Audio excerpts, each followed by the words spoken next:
नमस्कार। चलिए एक कल्पना से शुरू करते हैं। जरूर। मान लीजिए दो लोग हैं, दोनों ही जीवन में ना एक ऐसी जगह फंसे हैं जहां बहुत उलझन है, एक नैतिक संकट है। हम्म। दोनों एक सफर पर निकलते हैं और दोनों के हाथ में एक एक नक्शा है। हम्म। अब कमाल की बात यह है कि इन नक्शों के कई हिस्से, जैसे अच्छे काम करने के निर्देश, आत्मानुशासन की बातें, वो काफी मिलते जुलते हैं। अच्छा। लेकिन जब सफर खत्म होता है तो पता चलता है कि दोनों बिल्कुल अलग-अलग मंजिलों पर पहुंचे हैं, ये तो बहुत दिलचस्प बात है ना? तो हम्म। आज हमारे पास जो स्रोत है वो हमें ऐसे ही दो नक्शों, भगवत गीता और कुरान की गहराई में ले जाते हैं। और हम यही समझने की कोशिश करेंगे कि ये कैसे मुमकिन है कि कैसे दो रास्ते जिनमें नैतिक सलाह इतनी समान है, आखिर में ईश्वर और जीवन के लक्ष्य की इतनी अलग-अलग तस्वीर पेश करते हैं। ये एक बहुत ही जरूरी सवाल है, क्योंकि अक्सर हम सिर्फ समानताओं या अंतरों पर रुक जाते हैं। ये नहीं देखते कि ये दोनों मिलकर एक पूरी व्यवस्था कैसे बनाते हैं। बिल्कुल। तो इन स्रोतों के मुताबिक इस सफर की शुरुआत कहाँ से होती है? वो शुरुआती बिंदु क्या है? देखिए, स्रोत बताते हैं कि दोनों ही ग्रंथों में आध्यात्मिक यात्रा एक तरह के मानवीय संकट से शुरू होती है, पर उसका रूप अलग है। कैसा? गीता में तो शुरुआत बहुत ही नाटकीय है। अर्जुन युद्ध के मैदान में हैं, अपने ही रिश्तेदारों के खिलाफ, और वो अचानक टूट जाते हैं। हाँ, वो जो एक गहरा भ्रम और नैतिक दुविधा वाला पल है। बिल्कुल। वो एक ऐसे इंसान में जो पूरी तरह पस्त हो चुके हैं और कृष्ण से मार्गदर्शन मांग रहे हैं। तो यहाँ यात्रा एक बहुत ही तीव्र भीतरी संकट से शुरू होती है। यानी एक ऐसा पल जहाँ इंसान को लगता है कि अब उसके पास कोई जवाब नहीं बचा। और कुरान में ये शुरुआती बिंदु कैसा है? कुरान का शुरुआती बिंदु थोड़ा अलग है, ज्यादा दार्शनिक कह सकते हैं। वहां माना जाता है कि हर इंसान फितरत की अवस्था में पैदा होता है। फितरत? मतलब एक स्वाभाविक शुद्ध अवस्था, जिसमें वो ईश्वर की सच्चाई को पहचानने की क्षमता रखता है। लेकिन फिर दुनिया, इच्छाएं, भ्रम, ये सब उसे इस फितरत से दूर ले जाते हैं। अच्छा। तब उसे हिदायह यानी दिव्य मार्गदर्शन की जरूरत पड़ती है, ताकि वो वापस अपनी असलियत की ओर लौट सके। ये तो बहुत दिलचस्प है।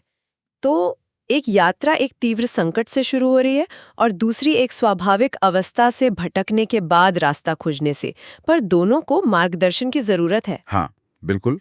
तो गीता में ये मार्गदर्शन किस रूप में आता है? गीता में मार्गदर्शन सीधे ईश्वर से आता है, जो एक इंसान का रूप लेकर आए हैं।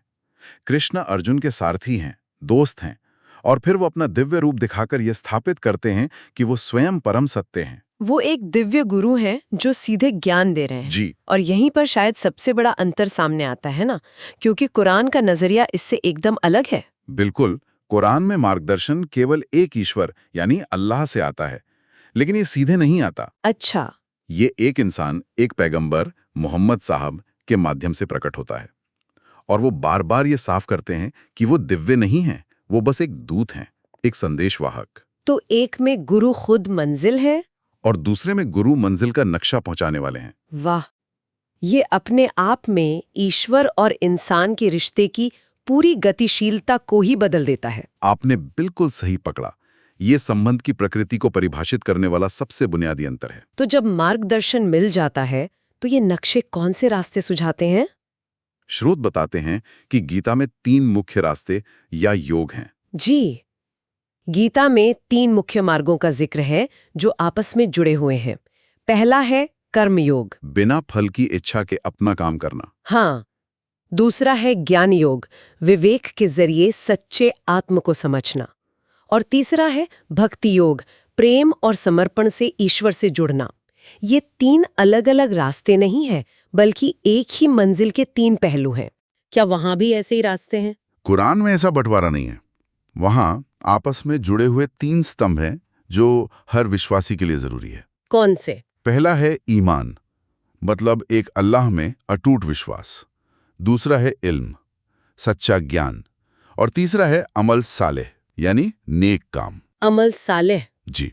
और इनके साथ एक और बहुत महत्वपूर्ण अवधारणा है एहसान, मतलब हर काम को उत्कृष्टता से करना, इस चेतना के साथ कि ईश्वर आपको देख रहा है। वाह, जब आप इन्हें ऐसे एक साथ रखते हैं तो एक अद्भुत समानता उभर कर आती है।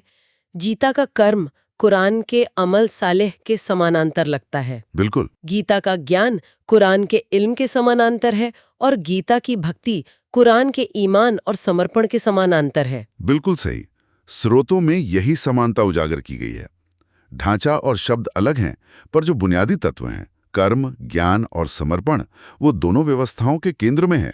तो मतलब दोनों कह रहे हैं कि सिर्फ मानना काफी नहीं, सिर्फ जानना काफी नहीं और सिर्फ करना भी काफी नहीं है। जी, इन तीनों का संतुलन चाहिए। चलिए, कर्म या अमल वाले हिस्से को थोड़ा और खोलते हैं। गीता का कर्म योग कहता है कि अपने धर्म यानी कर्तव्य को करो, पर फल की चिंता मत करो। ये सुनने में बहुत आदर्शवादी लगता है। हाँ, इसका व्यवहारिक मतलब है अनासक्ति। आप इसे ऐसे समझिए जैसे कोई सर्जन अपना काम करता है, पूरी लगन से, बेहतरीन कौशल के साथ, पर मरीज बचेगा या नहीं, इस भाव से खुद को अलग रखकर। अच्छा। गीता कहती है कि फल पर हमारा अधिकार नहीं है, सिर्फ कर्म पर है।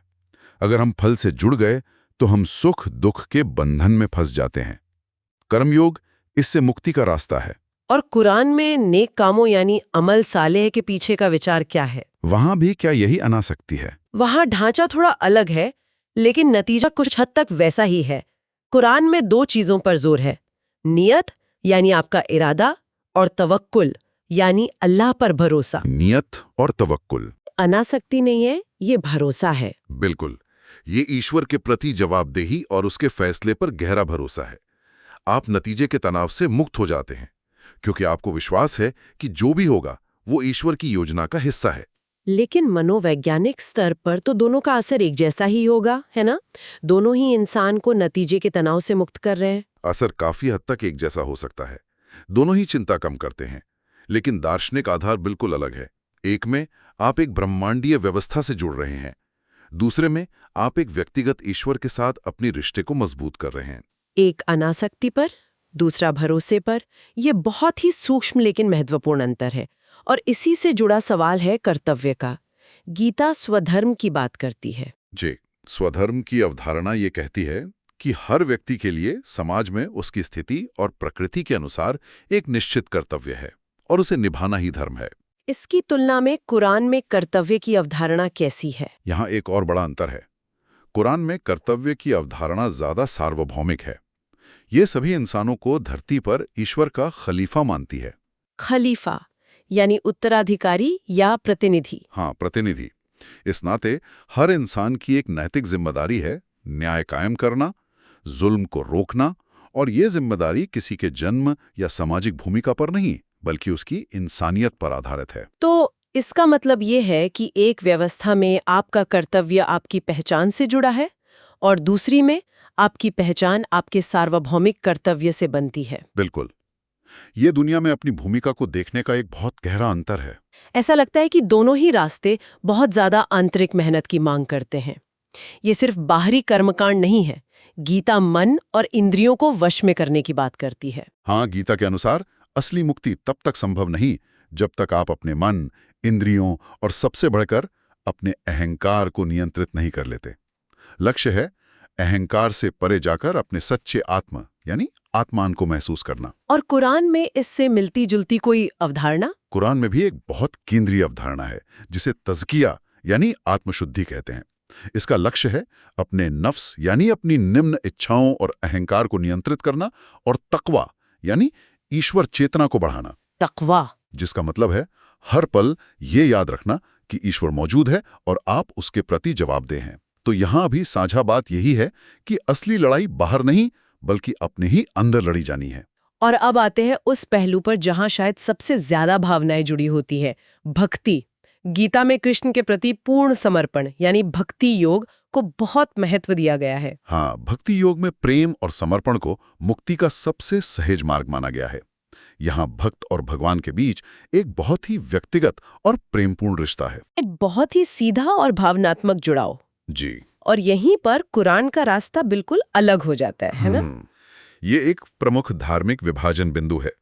कुरान की भक्ति का आधार है तौहीद यानी ईश्वर की पूर्ण एकता का सिद्धांत। तौहीद। इसके अनुसार इबादत या पूजा केवल एक अल्लाह की हो सकती है और उसका कोई साझेदार, कोई रूप या कोई अवतार नहीं हो सकता। ईश्वर से प्रेम का अर्थ है उसकी आज्ञाओं का पालन करना।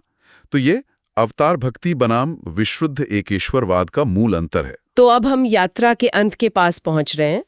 इन सब कर्म, ज्ञान और भक्ति का अंतिम लक्ष्य क्या है? ये सफर कहाँ जाकर समाप्त होता है? स्रोत बताते हैं कि मृत्यु के बाद जीवन को लेकर दोनों में जमीन आसमान का अंतर है। जी हाँ, और ये शायद सबसे बड़ा अंतर है। गीता और हिंदू दर्शन पुनर्जन्म के चक्र यानी संसार की बात करते हैं। आत्मा बार बार अलग अलग शरीरों में जन्म लेती है और लक्ष्य इस चक्र से मोक्ष पाना है। बिल्कुल, जन्म मृत्यु के बंधन से मुक्त होकर परम सत्य के साथ एक हो जाना। और कुरान में एक ही जीवन के सिद्धांत पर आधारित है। आपको सिर्फ एक जीवन मिलता है अपनी परीक्षा के लिए। मृत्यु के बाद पुनरुत्थान का दिन यानी कयामत आएगी, जहां सभी के कर्मों का हिसाब होगा। और उसके बाद अंतिम न्याय होगा और लोगों को या तो जन्नत यानी स्वर्ग मिलेगा या जहन्नम यानी नर्क। तो ये पुनर्जन्म बनाम एक जीवन और अंतिम न्याय का मॉडल है। तो एक का लक्ष्य है चक्र से बाहर निकलना और दूसरे का लक्ष्य है एक सीधी रेखा के अंत में सही जगह पहुंचना। वाह, चलिए इन सभी बातों को एक साथ समेटते हैं। इन स्रोतों से जो बड़ी तस्वीर उभर रही है वो क्या है? अगर हम इसे बड़ी तस्वीर से जोड़ें तो स्रोत ये दिखाते हैं कि नैतिक और दार्शनिक स्तर पर जबरदस्त समानताएं हैं। दोनों ग्रंथ इन बातों को बहुत महत्व देते हैं। नेक काम, आत्म अनुशासन, ज्ञान का महत्व और एक उच्च शक्ति के प्रति समर्पण। हाँ, और वो अनासक्ति वाली बात भी, जिसे गीता में वैराग्य और कुरान में तवक्कुल या भरोसा कहा गया है। तो नैतिक यात्रा का ढांचा बहुत समान है, बहुत समान। लेकिन उनका धार्मिक ढांचा, उनका क्यों पूरी तरह से अलग है? बिल्कुल। जो मुख्य धार्मिक अंतर इन स्रोतों में उजागर हुए हैं वो 3 हैं। पहला, ईश्वर की प्रकृति। गीता में दिव्य अवतार बनाम कुरान में सख्त एकेश्वरवाद, तौहीद। जी। दूसरा, मार्गदर्शन का तरीका। गीता में ईश्वर का एक सीधे गुरु के रूप में आना बनाम कुरान में एक मानव दूत के माध्यम से। और तीसरा, मृत्यु के बाद का जीवन, पुनर्जन्म और मोक्ष बनाम एक जीवन और अंतिम न्याय। जी।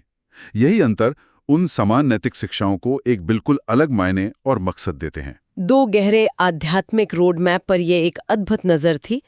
ये सोचना कितना आकर्षक है कि नैतिक यात्रा में इतनी समानताएं हो सकती हैं, लेकिन मंजिल और दिव्य मार्गदर्शक की समझ इतनी अलग है। यहाँ सबसे आकर्षक बात यही है कि दोनों ही व्यवस्थाएं इंसान को भ्रम की स्थिति से निकालकर स्पष्टता और उद्देश्य की ओर ले जाने का एक पूरा ढांचा प्रदान करती हैं, भले ही उनकी मान्यताएं एक दूसरे से बिल्कुल अलग हों। वो हमारे शुरुआती सवाल का जवाब है। बिल्कुल, कि वो 2 यात्री जो एक ही जगह से चले थे, अलग अलग मंजिलों पर क्यों पहुंचे? क्योंकि उनके नक्शे में मंजिल ही अलग लिखी थी। इन स्रोतों ने कर्म, ज्ञान और भक्ति के रास्तों की तुलना की है। ये मेरे जहन में एक सवाल छोड़ जाता है। अगर नैतिक कर्म जैसे ईमानदारी और आंतरिक अवस्थाएं जैसे आत्मसंयम सतही तौर पर इतने समान दिख सकते हैं, तो वो अंतर्निहित धार्मिक विश्वास, चाहे वो मोक्ष में हो या जन्नत में, उन्हीं कर्मों को करने के हमारे भीतरी अनुभव को कैसे और कितना बदल देता होगा? ये सोचने वाली बात है।